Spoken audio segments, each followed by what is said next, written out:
નમસ્કાર મિત્રો, નવા રતનપર ગામમાંથી બે વિદ્યાર્થીઓ છે, ભાઈ બહેન છે અને આપણે ત્યાં અલગ અલગ બેચોની અંદર ભણતા હતા અને બંને ભાઈ બહેન પરીક્ષા પાસ કરી છે.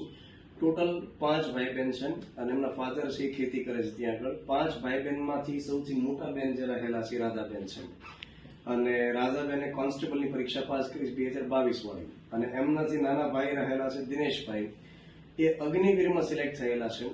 તેલંગાણાની અંદર ટ્રેનિંગ પૂર્ણ કરી અને કાશ્મીરની અંદર પોસ્ટિંગ થવાનું છે. તમે જોશો તો એકદમ આર્મી મેન જેમ દેખાય છે અત્યારે અને આ બેન એકદમ કોન્સ્ટેબલને શૂટ થાય એવો દેખાય છે. તો એકદમ હસતા ખીલતા કરાવતા બંને ભાઈ બહેન અલગ અલગ બેચમાં આવતા, બંને પરીક્ષા પાસ કરી. ખૂબ ગૌરવ છે અમને. એમણે ગામની અંદર કાર્યક્રમ પણ કરેલો પાસ થઈની ખુશીમાં. જે આ બેન રહેલા છે એ અમરેલીમાં અત્યારે હથિયારીમાં કોન્સ્ટેબલ તરીકે કાર્યરત છે.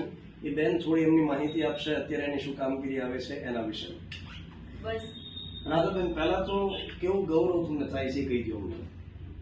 ગૌરવ તો થાય છે કેમ કે પેલા તૈયારી લાગે નહોતા, એ પેલા આટલું બધું માન સન્માન નહોતું એમ. પછી લાગી ગયા પછી થોડું વધારે માન સન્માન, બધા બેન તરીકે બોલા, મેડમ સર, તો અલગ જાતની ફિલિંગ હોય છે એમ. બરાબર. ત્યાં અત્યારે હાલમાં તમે જે કામગીરી કરો છો એમાં શું અત્યારે કામગીરીમાં છે? અત્યારે સર તો કામગીરીમાં તો ગાર્ડ ડ્યુટી હોય, કેદી પાર્ટી હોય, આરોપીને આપણે કોર્ટમાં એની મુદત હોય તો લઈ જવાના, લાવવાના. આપણા જીવ કરતા એ લોકોને વધારે હાચવવા પડે એમ. એ વધારે જવાબદારી હોય આપણી. કામગીરીનો બહુ આનંદ આવે છે? મજા આવે, નવું નવું છે ને અત્યારે. અને આગળ એ બેનને તૈયારી કરવાની છે અને બેન કઈ તૈયારી કરવાની છે? પીએસઆઈ. અને પીએસઆઈ બન્યા પછી ફરીવાર મળવા આવશે અને એક બોક્સ લઈને આવશે. અને આ જે અમારા આર્મી મેન છે એને બોલવામાં બહુ ઓછો રસ છે, બરાબર. એ સરસ કામગીરી કરશે અને બહુ સરસ રીતે કાશ્મીરની અંદર કામગીરી કરશે. બહુ સારી ટ્રેનિંગ લીધી છે, આખું શેડ્યુલ મને હમણાં સમજાવ્યું છે. તો આ રીતે ઘણા વિદ્યાર્થીઓ પરીક્ષા પાસ થાય અને અમે હંમેશા એવો સ્વીકાર કરીએ કે બેચમાં જે વિદ્યાર્થી આવે અમે અમારી રીતે મહેનત કરીએ, પણ ખરી જે તૈયારી હોય, ખરી મહેનત હોય એ કરે અને રૂમ હોસ્ટેલમાં જઈને હોય, લાઇબ્રેરી હોય, આ બંને સરસ કરી છે. તો અમે જે અમારો પાઠ ભજવીએ ને એની સાથે વિદ્યાર્થીઓનો પાઠ ભજવવાનો હોય.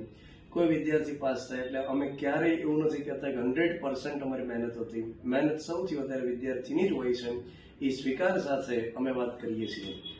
તો ખૂબ સરસ, બંને ભાઈ બહેનને અભિનંદન અને વધુ સારી તૈયારી કરી વધુ સારી પોસ્ટ તમે મેળવો. Thank you.